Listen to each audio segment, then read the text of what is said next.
भूख लगती है तो मैं यहाँ पर आ गई हूँ नदीम बिरयानी वाले से पुलाव खाना। लाजमी सस्ता भी है, अच्छा भी है और मज़ा भी आता है।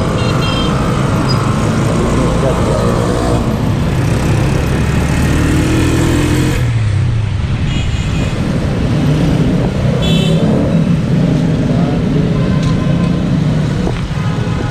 पेट्रोल डलवाना है हाई ऑक्टेन का।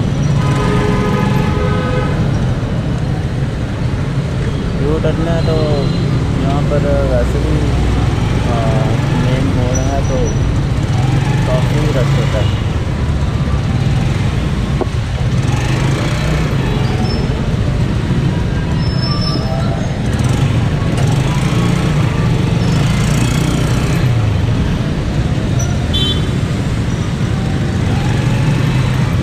पेट्रोल भी डलवाना है और रश भी बहुत है।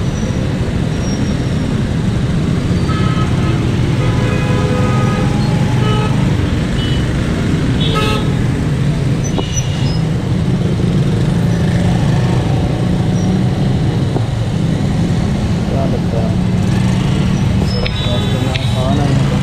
अब यहाँ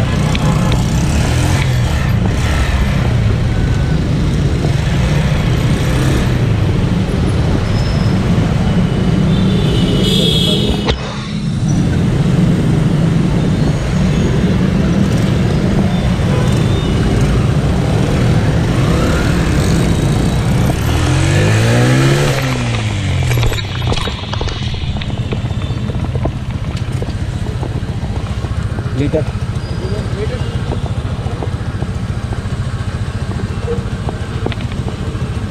क्या कर लो